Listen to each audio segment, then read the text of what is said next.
What's going on, Fire Nation? It's your boy Rico, along my little big cousin G Baby, and our boy Raul, the zookeeper. And we are the Friendly Fire Podcast, the hottest podcast on either side of the Mississippi. Episode 76, baby. We are here. Shout out Joel Embiid. Oh yeah, that was good. Last night. Good one. How is everybody feeling today? Wellness check. Alive and breathing. Yeah. COVID tried to take you out. Tried to. I had to get up out of there. Zoo, talk to me. How you feeling? Good. Long work week. Tomorrow's my last day, and then I got one day off. And I'm right back to it. Right back to it. Grind don't stop. We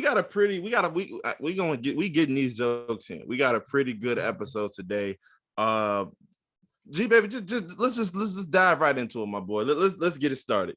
Oh man, we gotta talk about Ja Wick, man. Even though moving like Larry Hoover, they said. Man, moving like Pac out here for real. Dylan Brooks better watch out. Okay, go ahead. You open it up. You got this. So basically, this dude went from TikTok dancing to King Von almost 40 games into a season. In one season. Got caught with they tried to police got involved and they pressing for 50 games. Potentially, yeah. That's still in the air. He went to a strip club. He went to a strip club after a game in Denver, which they lost, by the way. And then she was good in the West, bro. Yeah. 3:00 in the morning, he gets on IG Live, he drinking, having a grandiose time. Then all of a sudden, little pistol just makes its appearance. Nobody asked for this pistol to pop up. There was no reason for this thing to even show up as a prop, and it's just there. And by the time I woke up around 9:00 that Saturday morning, and he was like the first thing. I'm like, how was he already in the news at 9:00 in the morning? And I looked, and I'm like, bro, you can't be serious. It's been an extended thing going on with Ja, especially this year. It just seems like he's always in the news for stuff outside of basketball. He'll have 3 top 10 plays, and then he'll get into it with people. They got talking about he was threatening a 17-year-old, or maybe multiple 17-year-olds. I don't know if this is just the same 17-year-old or a separate 17-year-old. And it's looking bad. And it's one of those things where now I haven't heard anybody from that area of South Carolina speak on it, but a lot of people are saying that he's not from that lifestyle to where that should be a part of what, and even if he is, you are a multi-millionaire world-class athlete who just got a signature shoe this year, who's a father, who has a lot of stuff that he could lose if you go down this path. This isn't, and then obviously everything got to be taped, everything got to be tweeted out, every little piece of information, and it's like, bro, we rooting for you, but you got to stop. Like this is not the route to go down. And a lot of people have come out like in their support, like, you gotta chill, bro. Like, you got too much going on. But yeah, that's my piece. What y'all feeling? So on the whole, that he's not part of the lifestyle thing. Yesterday I was on was I on Twitter or TikTok? I think I was on TikTok. Deadly. And there was videos of him in high school, like at house parties or whatever, and he's like dapping up Bloods or whatever, and people are like, yo, where'd you find this? And this guy was like, I went to high school with him. Like, these are like videos that we took when we were in high school. And obviously he was the big basketball star, so everyone would take videos of him or take videos with him, et cetera, et cetera. But then like in the comments, so people are like, oh, so he really was about that life. And the dude's like, no, not really. I mean, he's just like, he's like one of the, the basketball star that like all the gang members want to be around, but they're like, you can't be part of the gang. You got to stay in school and get out the hood, blah, blah, blah. Classic but 90s story. Above the rim? Is this one of those, like, yeah, he knew the gang members, but he's not like about it. Cause like I knew gang members growing up and I was friends with like some of them, but I wasn't putting work or doing any shenanigans of that nature. They had you cutting the bricks in the back, stacking them up. I'm waiting until we got $200 million to put in all the work. Oh my God. They said he trying to make his way. First thing to make his way out the game to the hood. Yeah. So it's sad. And it's one of those things where, like, I agree with you on this. And, I've been big on people, like, actually embracing mental health. But, like, no, this isn't a mental health thing. It's a grown man making bad decisions. Yeah. And I don't like I'm not a fan of them attacking his pops, like saying, "Oh well, if he was a better father, this that, and the third." You haven't heard any negative stories about Ja Morant growing up to this point. I did the raising. I've become the father, and everything he's doing, you don't see me around in the background like, "Yeah, son, show him that gun. I just got you." Ain't no telling what T Morant doing. Like a lot of people like to dog on T Morant because like, why is he always at the games? Why is it? That's one thing. But to say that he's failed as a father to raise his son, who is now 23 years old, and has more money than he's ain't no more raising. You don't live with me no more. Like it'd be different if he was in high school, with all these NIL deals and he got all this money and he going crazy. That's one thing. My man, bro, been in the league 3 years. He cashing in on these checks. T. Morant did his job. I got my boy to the league. I've done my part. I don't know why. Like I don't like T. Morant all of a sudden becoming the scapegoat. Oh well, he trying to be his best friend and all of that instead of being his father. This is a grown man. Now I'm not gonna say that you ever stop needing your parents, but it gets to a certain point. Once you move out there, you can only do so much. I mean, we talked about it thousands of times. Just going to high school, it's so much of us unlearning everything our parents taught us. Just in the 8 hours we in school, it's like parents wouldn't recognize us. It's just it's like you can't get mad at him for his father deciding for his son deciding to go the route that he went on. Hold this boy accountable for what he did.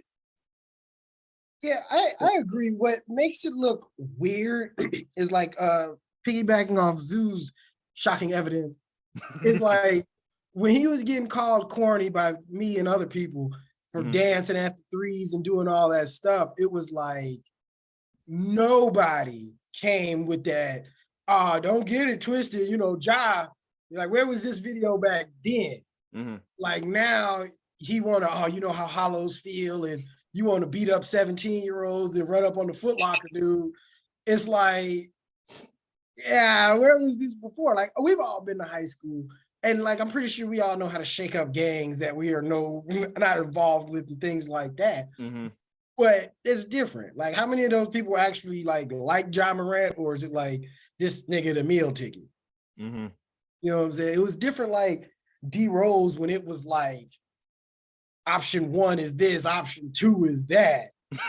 he was legit in the trenches. Like, you see what I'm saying? It's like not like Ja Morant where it would have been like, all right, yeah, I need to get out here for my family type stuff. Like if it didn't pan out basketball, you probably would have still been straight. You know what I'm saying? So for you to flip this switch like that because somebody called you corny or that you was doing corny things, so now you super thug, that makes it look worse. I'd rather him just keep dancing. it wasn't like we heard, he's a troubled prospect, he got arrested, he was caught with this. You didn't hear nothing about Ja Morant outside of basketball, but now he's every other week is something with this boy, and it's like, I'm taking a break from my stress, and like stress of what? Like you caused all of this. Yeah, it's like these are all self-inflicted wounds. This ain't like knock on wood. This isn't like a family member passing away or nothing like that. This is just you acting out of character. Like we've never seen anything like this. This wasn't a report as you was getting drafted 2nd overall. This wasn't nothing. This wasn't when everybody was gawking at everything you was doing during March Madness, dunking on people and all of that. Nobody said nothing. Oh, this boy got game. He might be 2nd overall after Zion. Shoot, he might go first. That's all everybody was saying. So you get to the league, you do what you're supposed to do. You bring this daughter into the world, you dance. Some people saying it's corny or some people loving it because of TikTok. You get that, then all of a sudden it's like, what you mean how hollows feel? Nigga, if you don't figure out a different variation of the Gertie, what are we doing? What are we talking about? And you can chalk it up to he's young, but it's like, bro, you're 24, like 24, 25. You ain't but 2 years younger than me. 3 years younger than you. So it's like how much of that are we gonna, he needs to take a mental break from what? Playing basketball? I thought you liked playing basketball. Like, what are you taking a break from? The break needs to be whatever circle around is letting him do this. There's no way in the world that I'm letting, even if I'm just looking at him as a meal ticket, there's no way I'm letting my meal ticket sacrifice potentially 50 games because he want to bring Glocks on the team playing. There's no way. Why? Like, didn't nobody say we finna go kill Ja Morant? You got into a little heated discussion over some free throws or a foul. And you pointing guns and Glocks and shit at the team bus, the NBA team bus. Come on now. Like, what are you flashing a gun in the strip club? Why? Like, what? You need to take a break from yourself, nigga. Like, it ain't nobody else. You making these bad decisions. Basketball needs to be the escape because you clearly life ain't working right now. So like, I don't know, but it's one of those like. And I think with the, I don't mean to cut you off with the T Morant thing, is like he gets some of the blame because it's like, yeah, you are at every game. Yeah, but he's there to watch his son hoop. He's not. Right. He's allowed to. It's Memphis. First of all, the tickets in Memphis is only like $25 anyway. But then you look at it and you be like, it ain't like, oh my God, this just happened to take T Morant. Didn't know. Like, we knew about the 17-year-old. Like, that should have been all right, Ja. But I'm saying, who's to say that he's not? That's what I'm saying. You don't know the message. He didn't get the message when they had the team meeting. Steven Adams, the night that this happened, Steven Adams was like, y'all, we got to be smarter. We got something really good here. We need to be careful going out. Ja Morant went out that same night. You feel me? Even the mom Foot Locker store, Foot Action store. I don't know how true that is. I don't know how true that is. But she foul if that's true. If that's true, she wilding. Like, you don't set your son up for that. You can call and be like, hey, they tripping. You know, they talk to me this, that, and other. And I can go send somebody. But why would you even drag me into that? Yeah, that's crazy. If that's true, that's crazy. Why would you even, like, pull up? Like, you're Ja Morant. You could tweet Foot Locker, and that dude doesn't have a job next day. Yeah. Foot Locker. He won't have a job. And then like the second thing, this would be not like like trying to help out Ja or anything, but what's the difference? Is the difference with him because of the whole no such thing as halfway crooks thing? Is that why it's so big? Because I mean, we got like NBA players like, you know, like DeRozan, Derrick Rose, you know, Bradley Beal, etc., John Wall, etc. Like, they make a bucket, they make a 20-foot jump shot, and they throw in gang signs up and down the court. Kevin Garnett no one really says GDK his whole career.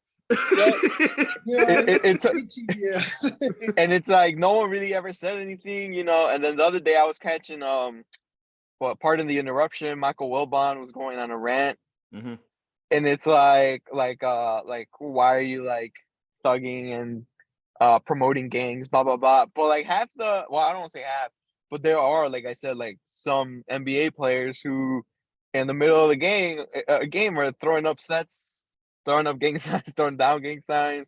You know, Derrick Rose used to do it a lot. But it stops on the court.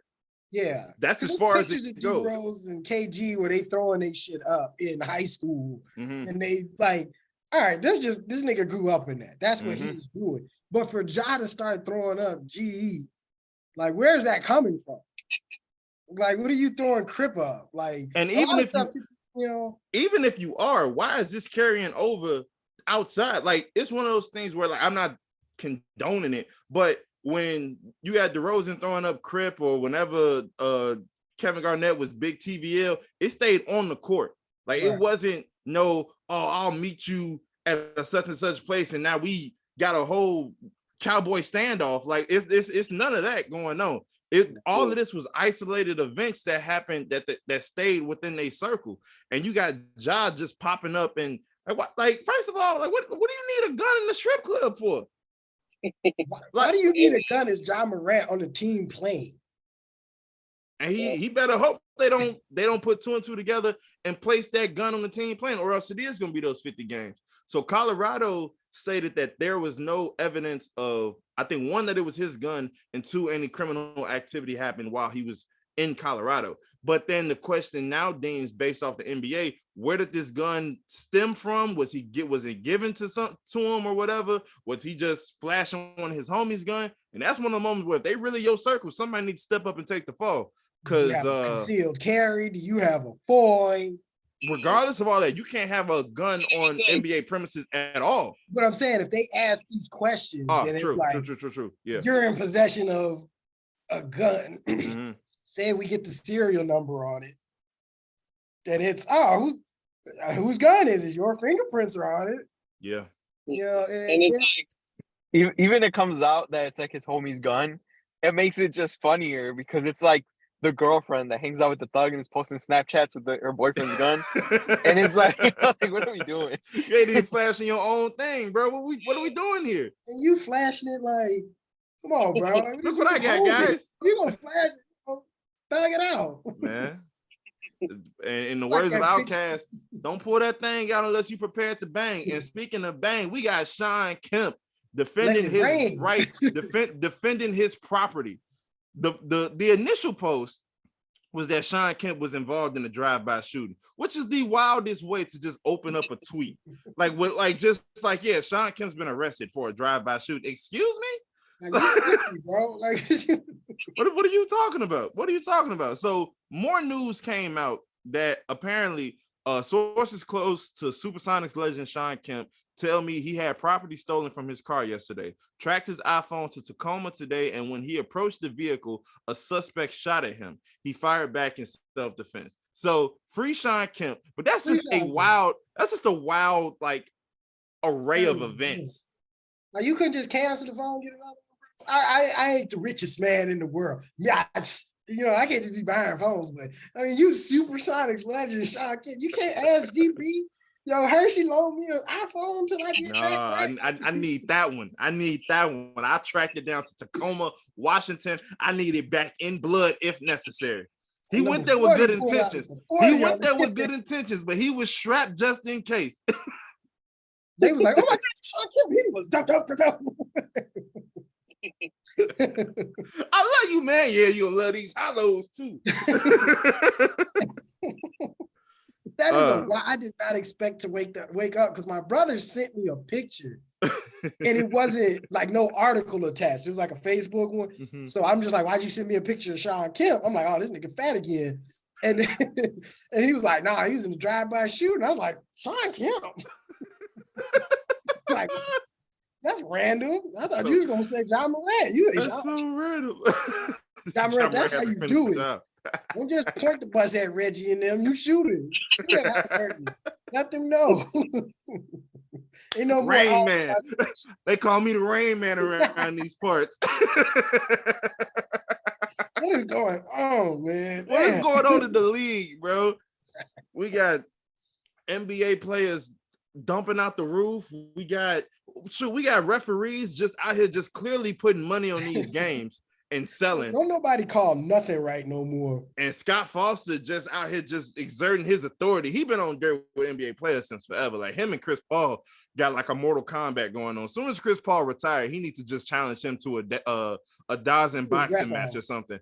Because you're not gonna keep holding me my entire career. This is ridiculous. Yeah, Chris Paul needs to do something about it. Like win. Stop getting damn hurt.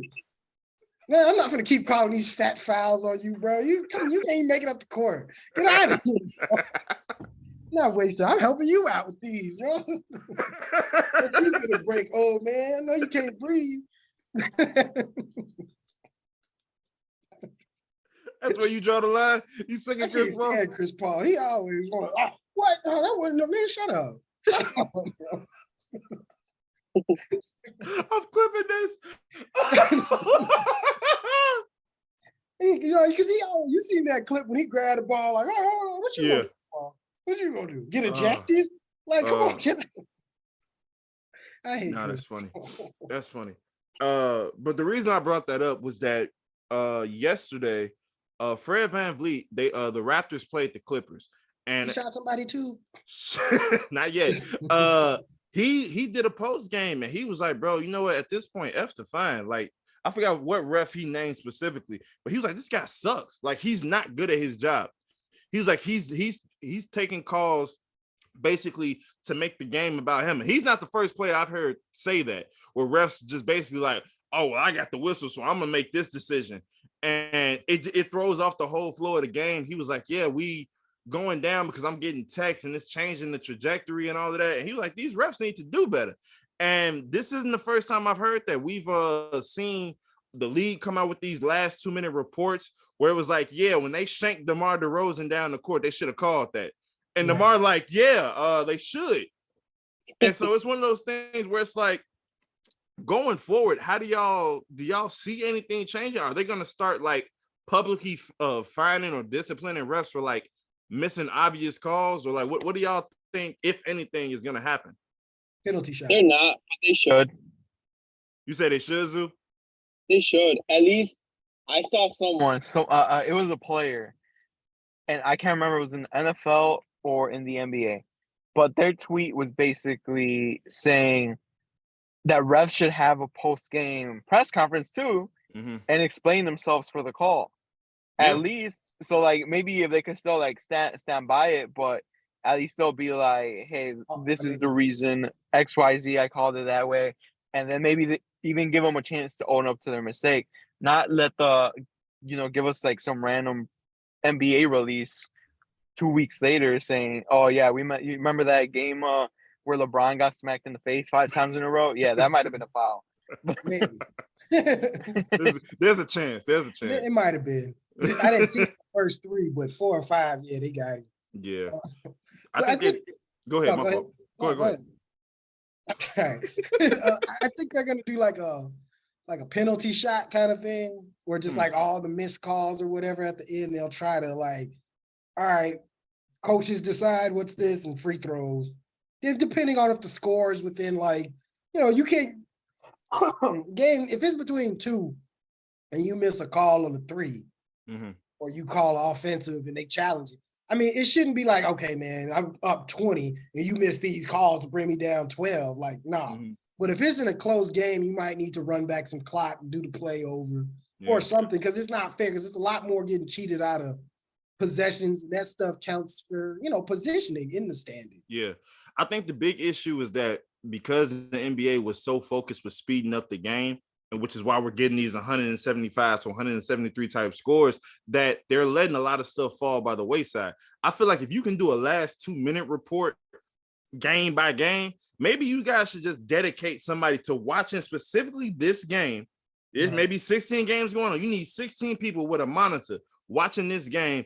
Hey, if it's a call that is changing momentum, or can, like, especially as we get towards the end of the season where now it's affecting playoff ranking and all of that, we need to call in, you got this call wrong, so on and so forth, because we're getting to a point now where, like you said, this is starting to really take away from these teams who are vying for this playoff position. This stuff matters. It's the difference between 4th and 5th seed, home advantage or not. So it's like all of that, especially in the West, the like 4 through 13 is like only 1.5 games apart. Like this type of stuff matters. And like the fact that a player can't critique a ref without it costing him money is BS in my opinion. Because like, if I know they're not owned by the same people or whatnot, but if the media can come out and eviscerate LeBron James for not taking the final shot, but LeBron can't say Scott Foster missed 5 calls in the last 2 minutes, like you said, I got smacked upside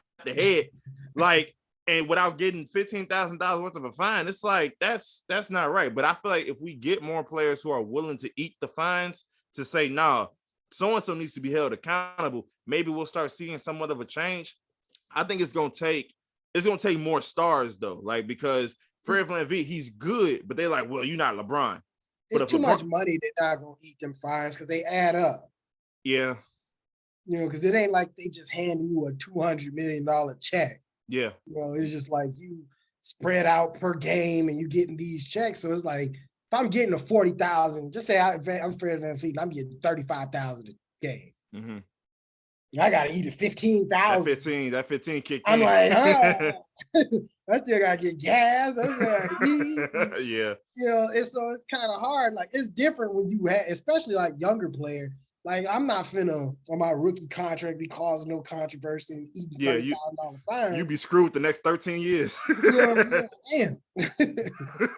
But I mean, something's gotta go. They're gonna go into the artificial something when players gonna have to wear little tags and whenever it's hit, it's gonna be, oh, that's a foul.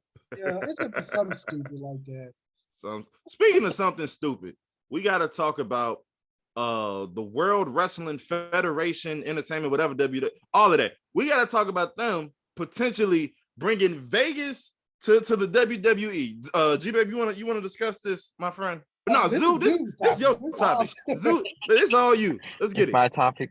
Yeah, for sure. Yeah, well, it was reported yesterday. Well, a couple of days ago, I think I saw the first one, and then yesterday, I guess it was officially made. WWE's in talks with like casinos and whatnot to place bets on like the big matches. So like on the pay-per-views, I'm assuming like the main events. Mm-hmm. The problem is like we all know now, like wrestling is scripted. Mm-hmm. So I don't see how that works. I was like thinking it over because like I don't really watch it, but I follow it. So like I don't actually sit down on my TV and watch it. I don't pay for the pay-per-views or anything like that. But since I follow like a bunch of wrestling pages, I know who won, I know what this happened. And since I follow said wrestling pages, sometimes it'll be like, all right, pay-per-view is like this Sunday coming up. And then it'd be Friday, like before the pay-per-view or Saturday, and it'd be like, okay, leaks, and it'll be like who's gonna win, like because like they'll find out, like the reporters, the journalists, blah blah blah.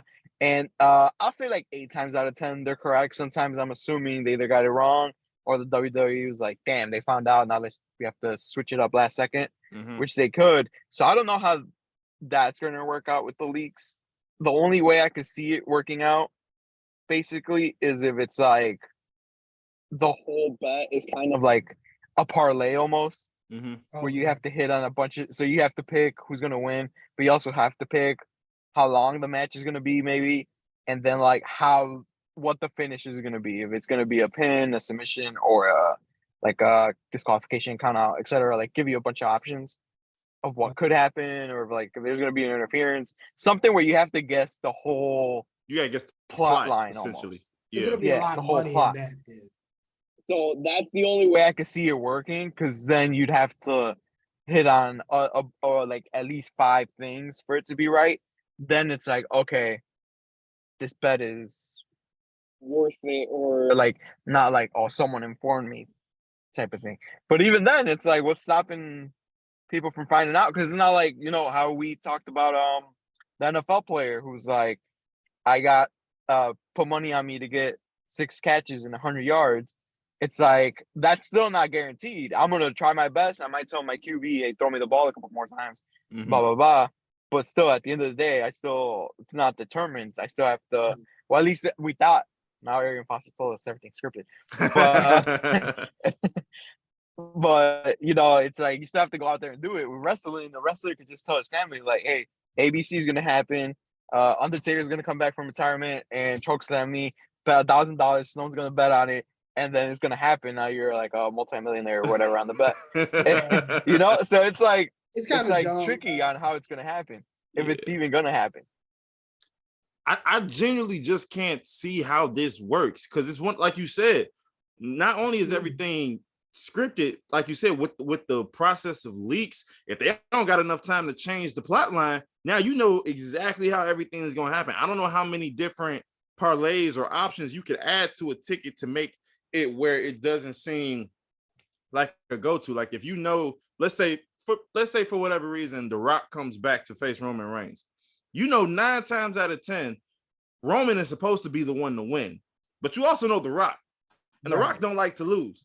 So it's one of those, he don't lose. It's literally in his contract not to lose nowadays. So he's not about to, I'm the best Samoan here, I'm not giving that to nobody else. So it's one of those, like, betting on entertainment, because then, like, where does it stop? Do niggas bet on an MCU movie whether or not like a character is gonna die? Like this opens up a can of worms to a bunch of stuff. You got niggas gonna bet on Snowfall. Like, how many people frankly gonna shoot this episode? Like, what do we like? Where does it stop? If it sounds like addict behavior. It's addict behavior, sure. But this is the first door to like really putting money on entertainment. Grey's Anatomy, if are they gonna get this heart transplant done by the commercial break? Like, this is what we working on now? I'll take those odds. What you think, G? I don't know, because wrestling, it just seems like it's so impossible, and not to get too far ahead. Like boxing is different. Like, even if boxing is scripted, it's whatever. But it's like, it's 2 fighters. Like, there was a point in WWE when it would be like, oh man, The Rock versus Undertaker, and it would be 500,000 interferences, and somehow HBK would win it, and he was hurt with a broke back.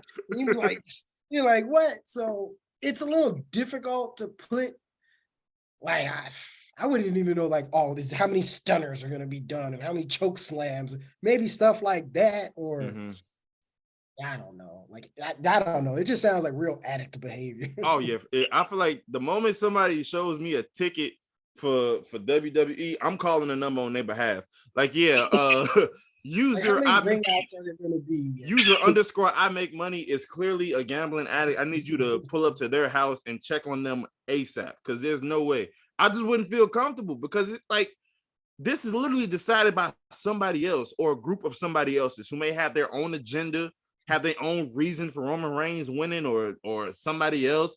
You go, oh, this random dude for AEW just came over. Where did he come from? Like, this wasn't in, like, how do you even like begin to plot that out? That's, I don't know. I don't think I could. I think is CM Punk is behind it all. I think he's gonna bet on the main pay-per-view. CM Punk gonna come back and destroy everything and put $1 million on it. And then have a 30-minute press conference about how much he hates the game of wrestling. Yeah. Is that even a game? It's a fight more so. It's a show. Like, right. So how do you bet on that?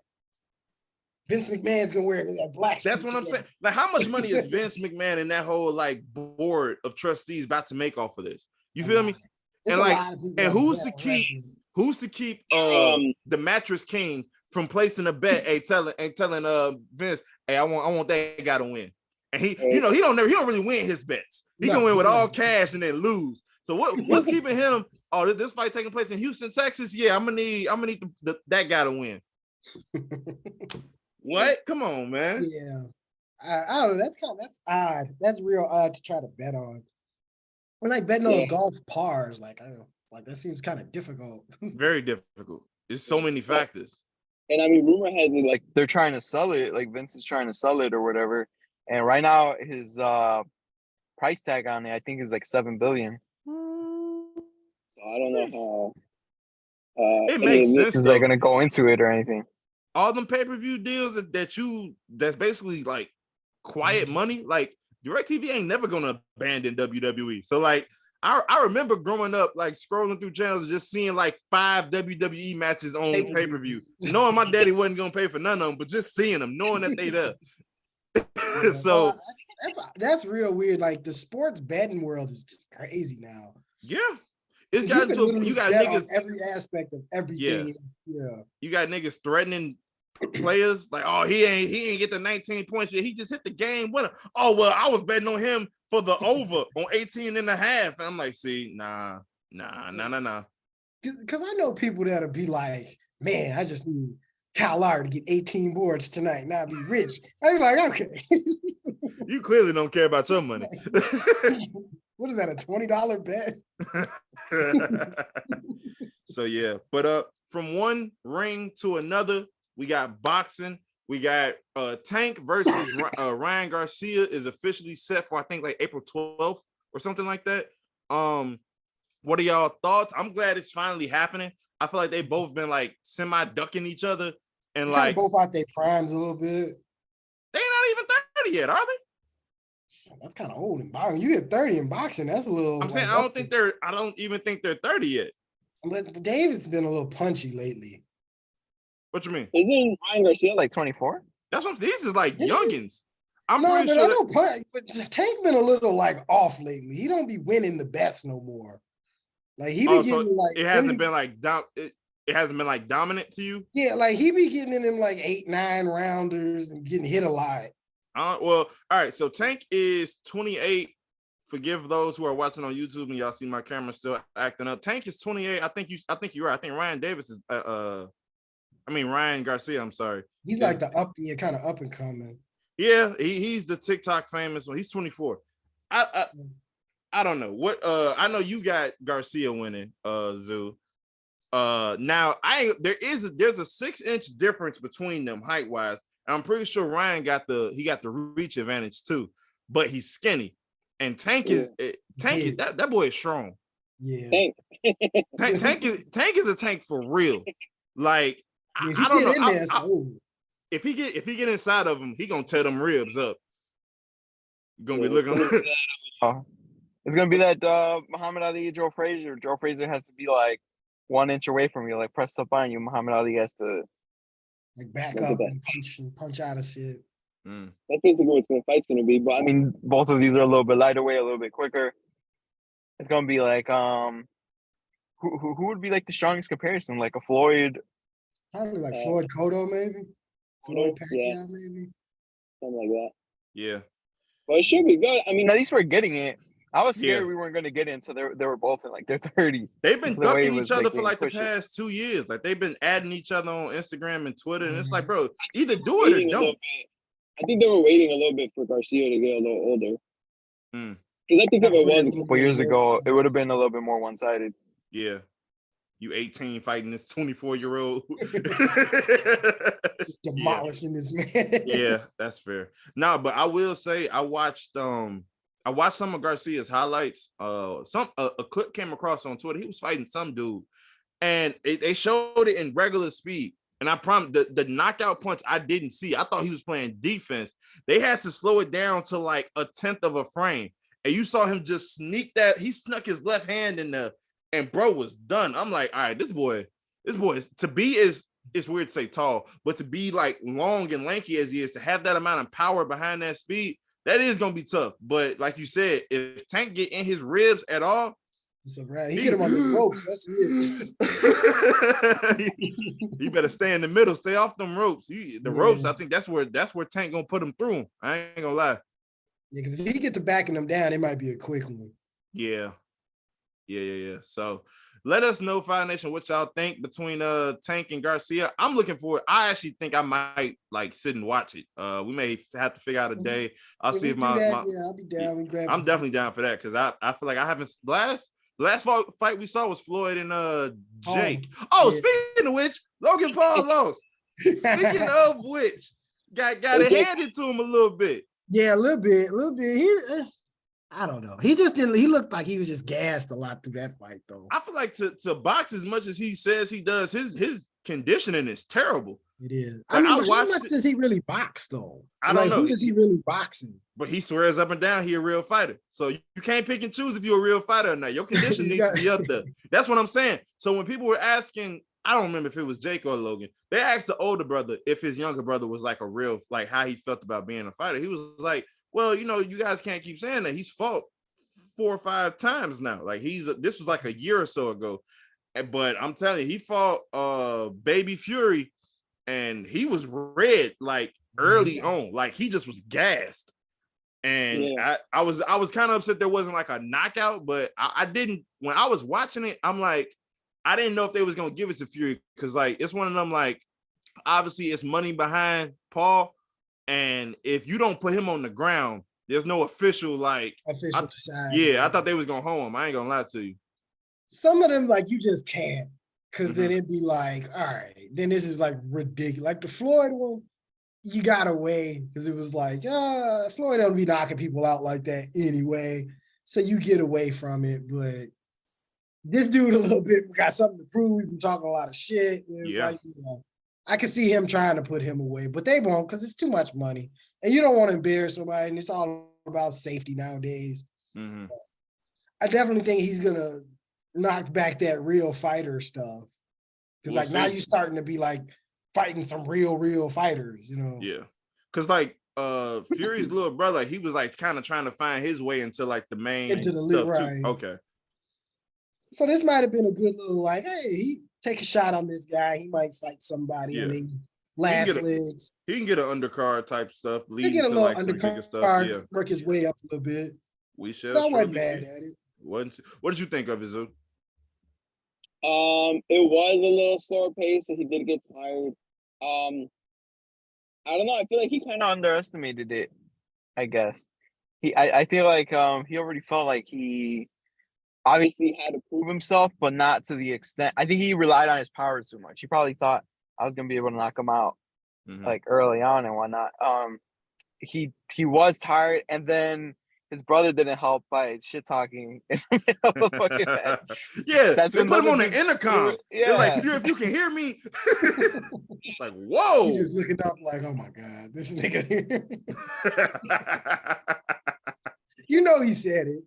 Oh yeah, for sure. He was like, "This is not the time." I get it. I get the image, but I'm dying in here. Okay. Like he is whooping my ass. Are we watching the same fight? Like, don't please just call it. Throw in the towel. Oh man. But from boxing to boxing movies, Creed 3 came out last week. I thoroughly enjoyed it, but I wanted to hear G Baby's opinion on it. Zoo, I don't know if you have seen it, but I think you should. I think you'll enjoy it, honestly. I think the acting was great. The story was pretty good. I'm gonna go deeper into it, but I want to let G Baby kind of have the reins on this one to start out. So I did thoroughly enjoy Creed 3. I don't have too many like hating complaints or nothing, like just small tidbits. The pacing was good. The fights were choreographed. I found myself like the middle of the movie kind of dragging, but not in like a bad way. Like I was like, I'm ready for this fight. Like even the first like spoiler alert, even that first Felix fight, I was like, I'm ready to see this fight. Michael B. Jordan, man, he needs to do better on the acting. Because like when he's talking and doing like, it was a lot of, come on, Dame. In that movie, it was a lot of that, and then you have the scene with Felicia Rashad. You know, it was real touching, and she's about to die, and he's just, mama, like, you know, you can give me a little bit more, a little bit behind it. This Felicia Rashad we talking about. Okay. But other than that, like Jonathan Majors proved that he is like a true supervillain, and like whatever he does, that man can act. Fighting was great, like I said. Tessa Thompson, she did her thing for the moment she was in. I did feel like some of the anime influence stuff was kind of like a little bit forced. Like I was expecting more of like a boxing movie. It was kind of real technical, like, oh, my opponent's doing this and I should do that. It was a little bit too much of that, like almost like the Sherlock movies. Yeah. Oh yeah. Okay. So I was like, that was cool. The story was good. I did kind of expect him to win at the end. Yeah. Like Majors kind of just being like, you know, this is my fight. You done, you walked away from it. Not like no mercy win, but I thought he would have like proved it.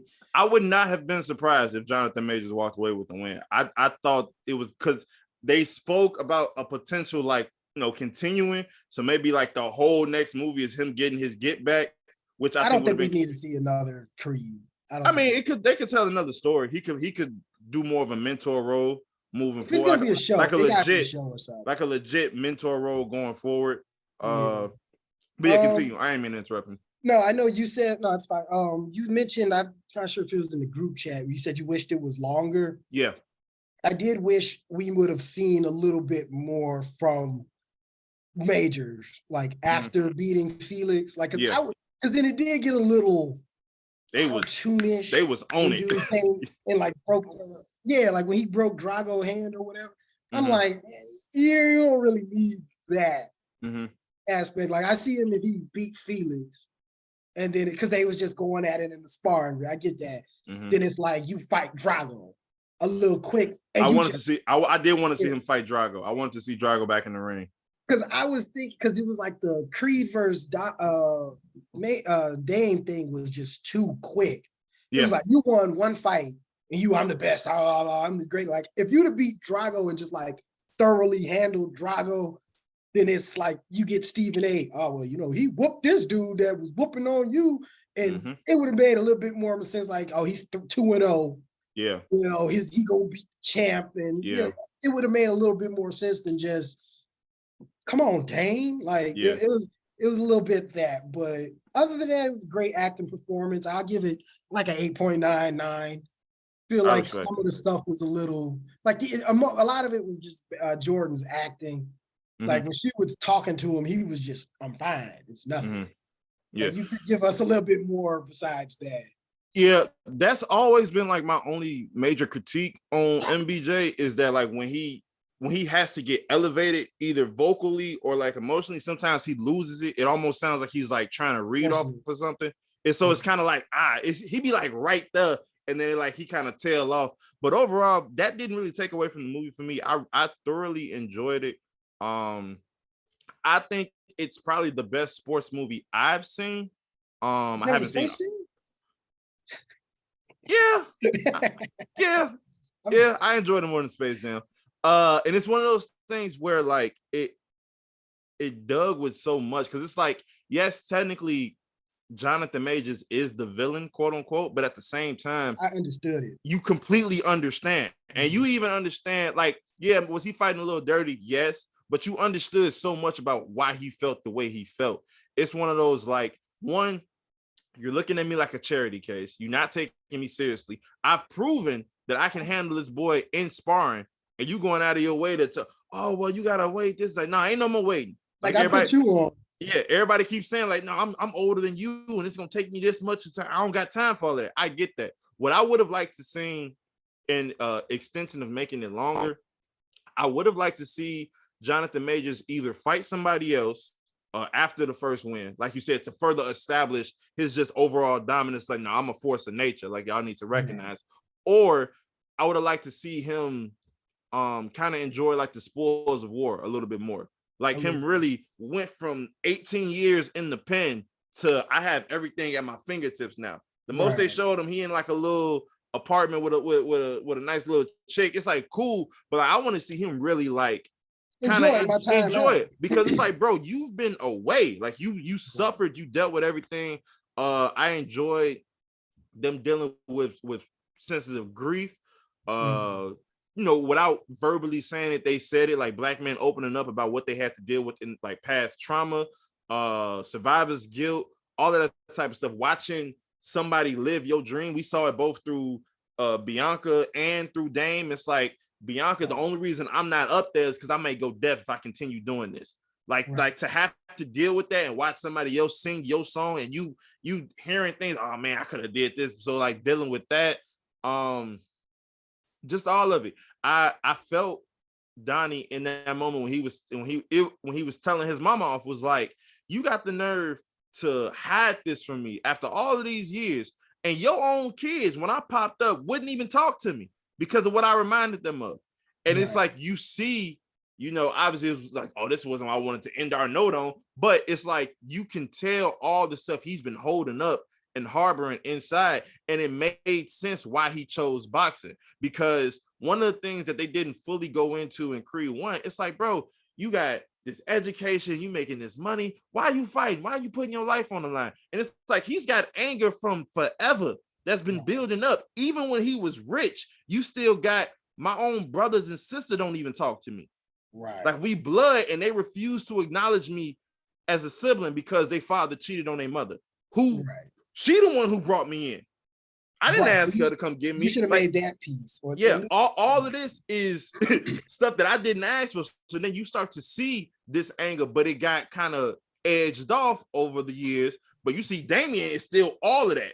He never got the adoption. He never got he never got happy. He never got none of that. So watching all of that was dope. And I wish the fight in and of itself was longer. I think they could have milked it out for more, but I appreciated watching it because you started watching, you like, neither one of these guys really want to be here against each other, but they understand this is what, like, it was moments where Jonathan Majors was like looking like he was about to cry, like, because it's just all those years of just dealing with less. Because I don't know if you put that, sorry to cut you off, if you put that together, but that last round, when they was looking at each other in the corner and he saw Dame as like a grown up. Yeah. And then he saw Adonis as the shorty still. I was like, that's why he lost that fight. Because you couldn't see him as he is right now. Like my little homie. Like you still was like, that's my little. I'm not saying that he threw the fight. Yeah. But you don't think he was fully into it at that point? He was like, we shouldn't be doing this. Like I should have been handing it down to you. Or we should have been at the, like, it should have been on better terms that we have in this fight. And then, like, when I sent you that clip of the Naruto, not to get too far off, when it was, they should have slugged it out at the end like that. Like that last 12 round, it was just like he dropped to a knee, get up, and the commentators like, oh man, neither one of them just willing to give up. It's personal. His like, give that more like this to the death for me. This is all I got for me. And that way it sends Creed off like, there's no more. You gave it all against him. And then it shows like you took the champ all the way. And it's like, and that would have been like, okay, he got his flowers. He won against the champ. And Creed could just ride off into the sunset. He ain't got nothing to prove. For sure. Type situation. But yeah, I thoroughly enjoyed that. It was a good movie. And I'm thankful that they told the story that way. Quick, like little trivia, I guess. So the whole reason Sylvester Stallone wasn't in this one was that he's beefing with the producers of the film. He's been beefing with them since the Rocky days, like early on. Because they didn't want to put the money up. Yeah. For those who don't know, Sylvester Stallone basically had to sell everything to get these movies made and to also star in it. So he has very little ownership stake in these movies. They kept him on as a producer. They let him star, but that's as far as it went. And then as these movies kept gaining traction and kept making money, he was like, hey, I need, y'all to respect me more now. They was like, you made your money. You a movie star. What more do you want? And so it's been like pulling nails essentially to get Sylvester to do these movies. And with this last one, he was like, I just can't keep going back to them.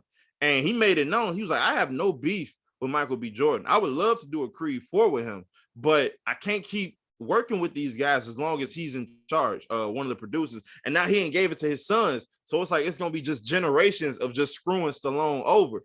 And it's sad, but it's like at the same time, like from a legal perspective, it's like you sold your rights. You sold everything. Because the first Rocky is they didn't believe in it. So he put up his own money for it. Sold his dog. Yeah.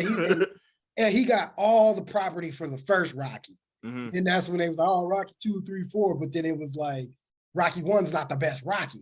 Mm-hmm. It was like all the other Rockies, you done sold your soul for it already. Mm-hmm. So it's kind of like, and then you sold your soul for Creed. And, because there was a lot of them Rocky movies. A couple of them Rocky movies shouldn't have been made. Like, realistically, Rocky shouldn't have had a 5 and 6. I mean, yeah, the when he ends up becoming basically almost home, he got to go back to Philly because his brother-in-law then sold all his money. Like, when he was like 55 and it was like, I don't know if he can beat the current champ. Like, he probably can't. No. Like, y'all shouldn't do this. Don't subject him to this. 5 years old. Like, don't do this to him. But I think it's a good series. Rocky and Creed, that's an all-time. Yeah, for sure. Yeah, for sure. Oh, speaking of selling and all of that, Zoo, the floor is yours for Mr. Kanye. He muted us. The floor is yours for Mr. Kanye Omari West and his $762 million hole that he has to fill now because of Adidas. But let's go, my boy. Keep it going. It's actually 762, and then plus the 300 million. So it's over $1 billion. Wait. Where the 300 million come from? What happened? So it was gonna be the 700 like the loss from the actual sales. Yeah. And then 300 million because they were like, first they were gonna repurpose the Yeezys and just call them something else. Mm-hmm. But then they quickly realized no one's gonna buy them because people only buy Yeezys because they're Yeezys. Mm-hmm. So they were gonna basically get rid of the merchandise. Basically, I don't know, burn it, hand it out to homeless people in Africa and Mexico, Venezuela, whatever third world country needs the shoes. Mm-hmm. So that was going to be another $300 million loss of like the actual inventory they already had. So it's going to be over $1 billion. Ooh. So the restructure, I think they did, at least from reports, because Kanye hasn't said anything, and I don't think Adidas has actually publicly said anything. But from like the reports, the $300 million is now no longer in effect because I guess the thing they came to was to sell the remaining $300 million worth of Yeezys that have already been made. So the 700 million in loss is basically the future revenue of the year from like keeping making shoes and keep releasing the drops. But yeah, that's what happens when you chop Mr. West. That Bunny ain't holding him up. That Bunny out there kicking it with Kendall Jenner right now. Beyonce, Ivy Park. I've never seen a person in my life wear Beyonce's Ivy Park. I see it Shade Room posted every time she drops it. I've never seen an actual person in the human flesh wearing said brand. I see like the celebrities and they be like, "Oh, I got my new Ivy Park delivery." I see them and I don't never see them wear it. They said I've never seen the average human wear it. They said that's like the biggest critique is because it's like they don't know what to describe her fashion as because it's not athleisure because you can't really work out in any of it. it's like it's fancy, but not fancy enough to like go to like events in. And you're not gonna just go to the grocery store in your Ivy Park. So like, what is it for? Loungewear? I don't know, because it's like you said, you only see celebrities wearing it, and they only really wear it for like the photo shoots or to say, oh, Beyonce had this 12-foot closet delivered to my house. Like that's really it. I don't really, I not even on some like making fun of her type of stuff. I genuinely don't know what people would wear that for. That's been the biggest critique by even some of her biggest music fans, is that either her or her team don't understand fashion. Yeah. So I don't know. And I don't know if it is, and then, like I said, yeah, I don't know where her marketing is, or like how she's getting it across. Because if she would have, like, I'm 100% sure if it was more readily available or more, I don't know, marketed better, you know, Beyonce fans are going to buy Beyonce whatever you give them. So I've never even seen like the biggest of Beyonce fans wearing it, like even on Instagram or when, like I said, it's just celebrities. Like I said, Bad Bunny fans will buy whatever Bad Bunny shoes he puts out, but I've never seen either the shoes ain't hidden or maybe the marketing's not well. Like I follow Adidas pages, like I'm still following them just because I was following, like whenever a Yeezy drop like came out, like it would inform me, so I get like the notifications, yo, new Bad Bunny shoes this month, and they release like a new pair like every month or every other month. But I've never seen a single person on my Instagram stories reshare it. I've never seen someone on Facebook say, yo, who's the plug? I've never seen anyone on Snapchat post like the what's in the box and unboxing the Bad Bunny shoes. I've never seen any of these items as well. So it's like, I don't know, Adidas just in over their head. They probably thought we have all these other stars. We can make up for it. But it's not easy, man. Yeezy got the fashion game. I mean, he definitely got that, but what next? Do you go back to Adidas? I mean, and do what? Yeah. I mean, I don't know. Like, because he could go back to Nike, but I mean, he left on bad terms with them too. So I don't know if he's like, link up with Reebok, bring back Reebok. Yo, he can jump on Reebok, he can get us back on Reebok. I mean, sure, what if he pop up with like FUBU or something? That would be. Hey, no, like people have really like in recent years really gotten back into like 90s, early 2000s type of fashion. I saw a post the other day saying it went kind of viral on Twitter. It's like if they retro the G Unit shoes. Ooh. And people were going crazy in the comments, like, yo, I'll in line first. I'd be in line. G Unit shoe, junior shirt, I'm buying it. Yeah. Yeah, G Unit. I got like 5 school pictures with a G Unit shirt. Some Machiavelli pants. Oh man, that would be crazy. That would be crazy. That would be nuts. 50 Cent know how to market. 50 Cent. Oh yeah, marketing king. Yeah. So we shall surely see. That's all going to be interesting. Going back to Creed 3 and anime influences and whatnot. Attack on Titan is back, fellas. How do y'all feel? I'm pissed. you pissed? Why? Talk to me. Bro, this thing ended like 6 years ago. Like, y'all giving us an episode every 6 months? Is it the NBA season?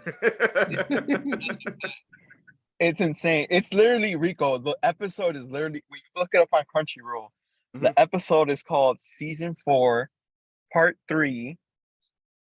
Part 1, Episodes 1 and 2. Because it's an hour-long episode. So it's a part of a part. It's a part of a mini series that's big 2 episodes. It's insane. It's like last very episode they've already said it's supposed to be in fall. Whether it be October, most likely be October, I'm assuming. Like later fall, because usually they'll give you like, oh, coming this winter, and it's like it came in March, so it's technically still winter because the gopher told us, or the groundhog told us it's technically still winter. So, but it's like at the end of winter, So it's most likely going to be at the very end of fall, like late October, first week of November, whatever it is.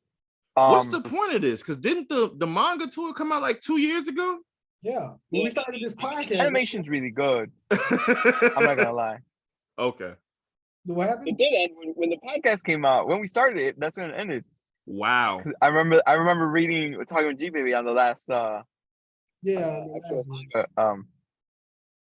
crazy. But yeah, I don't know. But I've been reading yesterday. I'm pretty sure they're fake or like trying to throw us off. So we're like still anticipating it.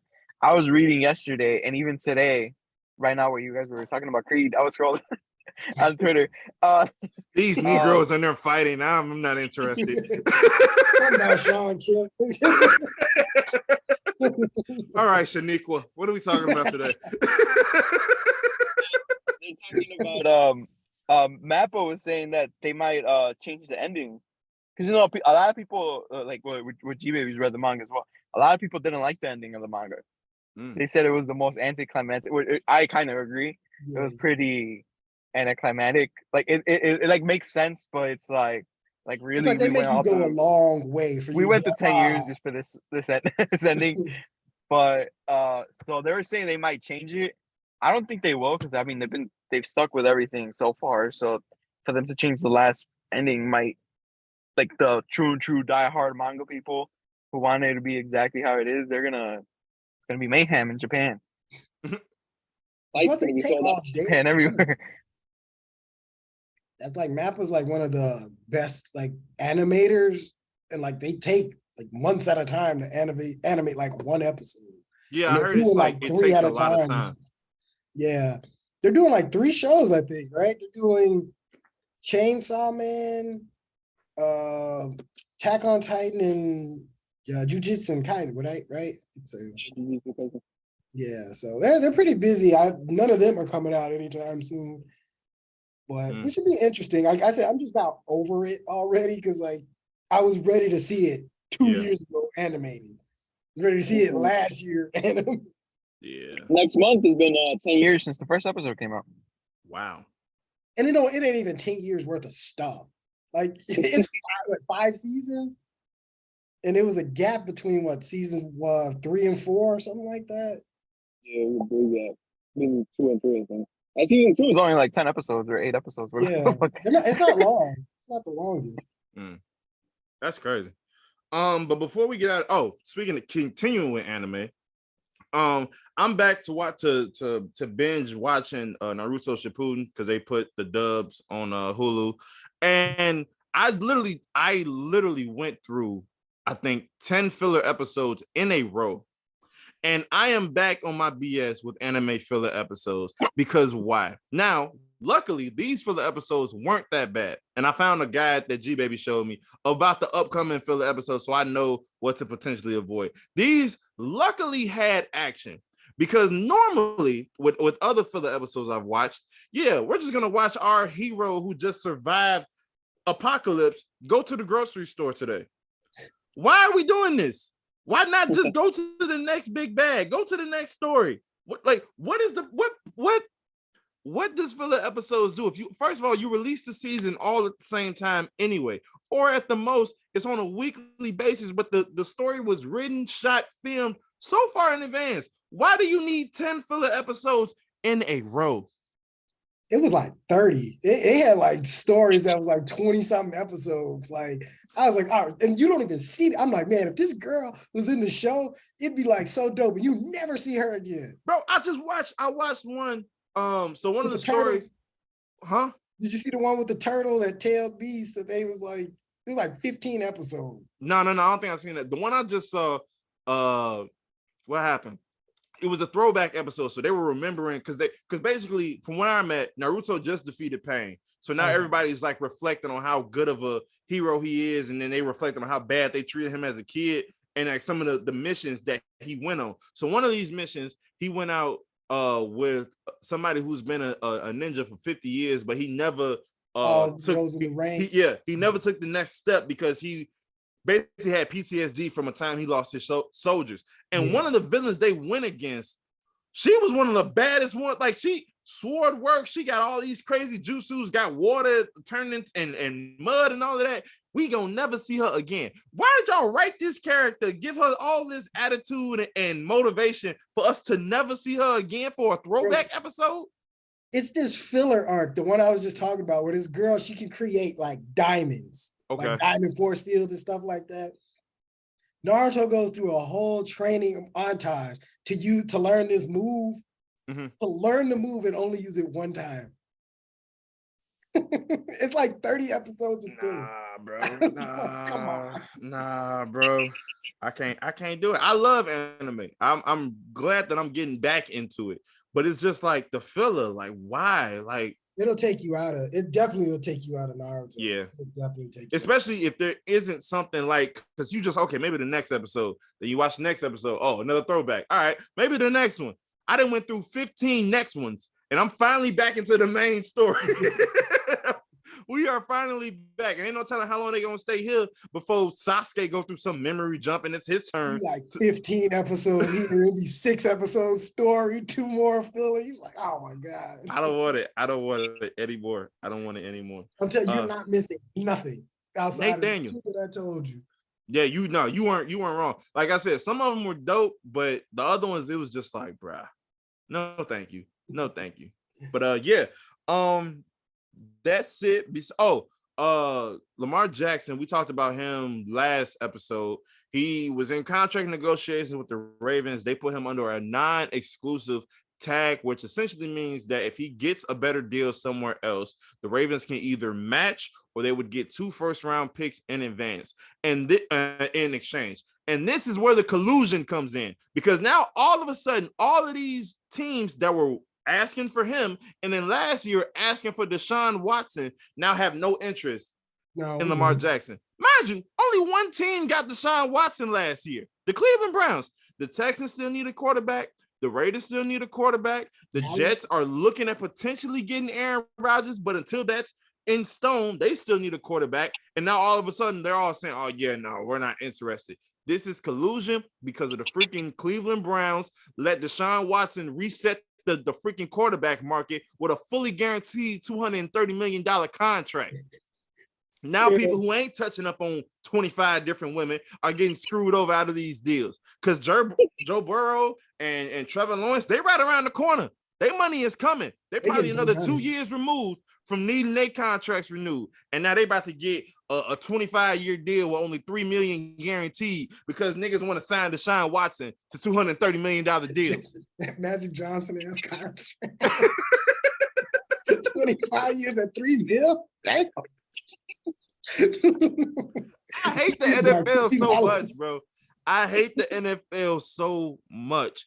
And what gets me, and I'm gonna let y'all speak, but what gets me is that, like, the happy thing to say is, oh well, if all the quarterbacks, if all the main players decide to hold out so they get their guaranteed bread, maybe it'll change the owner's mind. These owners have been like this since forever. Now, the caveat to that is you could say, oh, well, there's always 30 quarterbacks coming into the draft, but a lot of these guys who are about to get paid are one of ones. Yeah. You're not going to just find another Joe Burrow in the draft.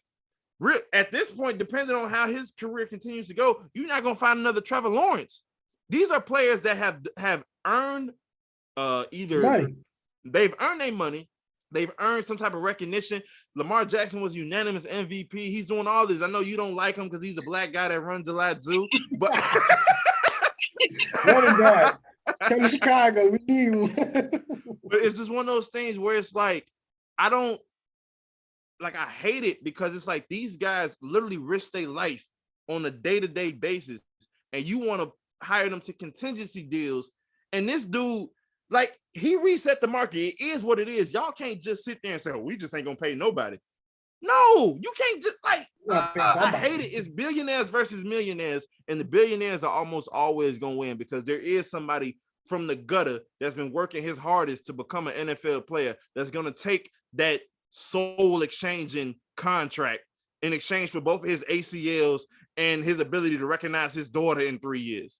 And it sucks, and I hate it so much, bro. It bothers me so much. You got to stand up and unify. That's about the leader players union or players rap. But who would that be? Aaron Rodgers?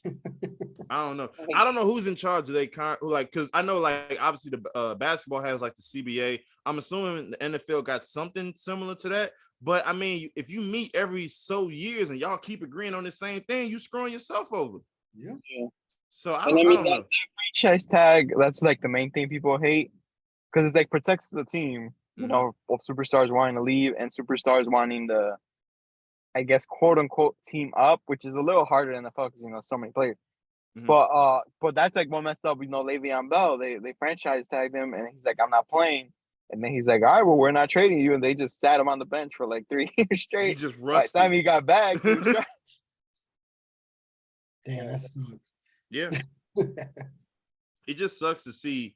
It sucks to see people who especially don't have any, like, he got no baggage. Lamar has no baggage. He doesn't do anything wrong. Like, some people may not like the way he plays football, whatever, but you can't ignore his like his what's the word? His ability. You can't ignore like what he's been able to do with less. And like we said, you give this guy who got 20-something people saying, hey, this nigga is weird. You give him guaranteed money, not $230 million worth, bro. Yeah, and then he got a solid team around him on top of that. So it's like, bro, I'm getting certain weapons, I should say. But it's just one of those things where it's just like, I feel for Lamar and I feel for future players, because it's like, if now all the owners are calling each other like, yeah, the Cleveland Browns tweaking, the 31 of us gonna make sure this doesn't happen again. Now it's all, the cycle starts all the way over until another however many years. So the thing is with like Lamar, what hurts him is like next year, if he's like stuck on the Ravens, next year I'm making it a goal. I'm not running over 500 yards this season. Yeah, I would be petty. I'm scrambling once a game at most. Mm-hmm. It's like just stay in the pocket and throw the ball. Because the thing, I guess, what people are scared of most, or like NFL teams could look at it, is the whole, well, since he's running out of the pocket, it's like quote unquote like unsafe. Mm-hmm. There's a higher chance for injury. A higher chance for injury is like, and then you haven't proven to me that you could stay in the pocket and throw it like consistently, like the whole game, mm-hmm. like just rely on that. It's like, because obviously he can throw the ball, and he can stay in the pocket. What's today's date? Like that. I'm putting that on an infinite loop. But if he, you know, he always has that chance where he could just explode. So, you know, like obviously you're going to use that to your advantage. But like as a team thing is like, you're thinking about it. All right, if he gets hurt and he can't run anymore, is he still a top tier QB of where we're going to pay him? That's fair. So like for one season, this next season, I'm like, yo, I'm not scrambling. I'm just staying in the pocket. Whatever happens, happens. I'm going to prove I'm a pocket QB as well. Mm-hmm. So like in case, you know, God forbid, I get hurt, or God forbid, you know, I get older. Well, you are going to get older, but I start losing my like speed and agility. You know, Russell Wilson, he ain't Russell Wilson from 2013. He can't run around anymore. Nope. He's in the pocket now, and now he's just throwing 5 picks a game. Yeah. So it's like now people are calling Russell Wilson a fraud. He's like, oh, maybe he wasn't good. Maybe it's the, you know, he had a good running back, he had some good receivers, and he was able to run around. Yeah. In order for like eventually your good receivers are going to get open if you extend the play long enough. Yeah. So it's one of those. He just has to prove that I could be in that pocket the whole game. Even if you don't want to do it the whole season, give me 2-3 games where you just, I don't even scramble once. Just stay in the pocket the whole game and win. 100%. Then it's like, all right, I could pay you because like in case you start getting older, losing your ability, or et cetera, you're still going to be able to perform at a high quality. Yeah. And never mind the fact that both Russell Wilson's last few years in Seattle and Lamar now, they O-line was made of Swiss cheese. They was like just letting everybody just come through. And it's like, I'm supposed to take this hit. Yeah, these guys aren't asking for a lot. Give me some capable linemen. Like, what are we doing here? like, yes, I'm gonna ask for some guaranteed money because my life ain't guaranteed back here. I would just throw from the shotgun the whole season.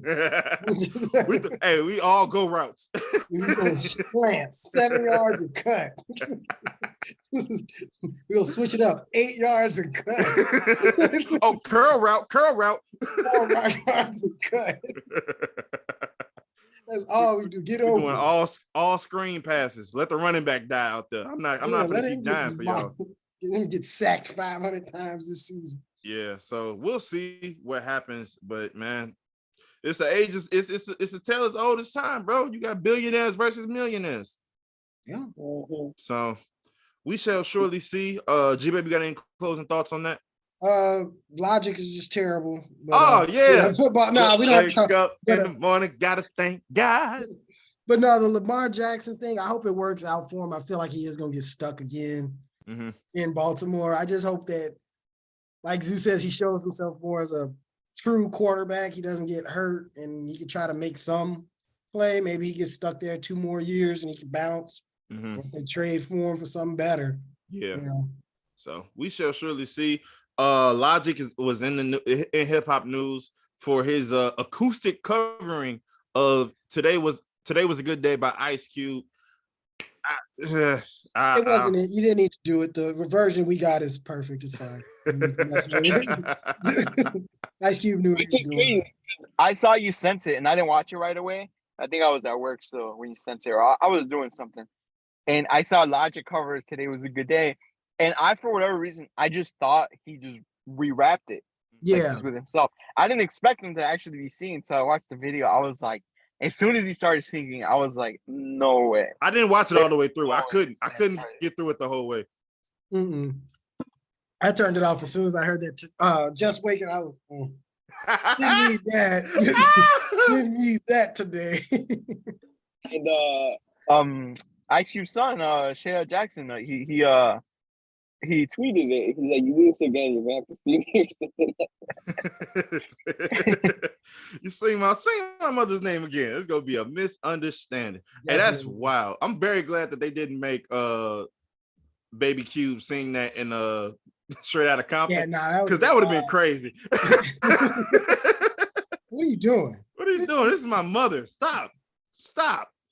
But yeah, man, we thank y'all for tuning in to yet another exhilarating installment of the Friendly Fire podcast. If you have any questions, comments, concerns, you can @ us at friendly_fire on IG and Friendly Fire on TikTok. Once again, friendly_fire on IG and Friendly Fire on TikTok. Artists, if you have any music or artwork that you want, for us to show or display, you can email us at friendlyfire2021@gmail.com. Once again, friendlyfire2021@gmail.com. If it's music and we like it goes on at the end of our podcast. If it's artwork, we'll purchase it. I'll put it on this wall. G-Baby usually got a big, blue, beautiful wall behind him. It'll go back there. We'll get some. We're gonna put something in Zoo car on the on the front. We're gonna figure it out. But on behalf of my boys, I am Rico, G-Baby, Zoo, Friendly Fire. Be blessed. Peace. Yeah.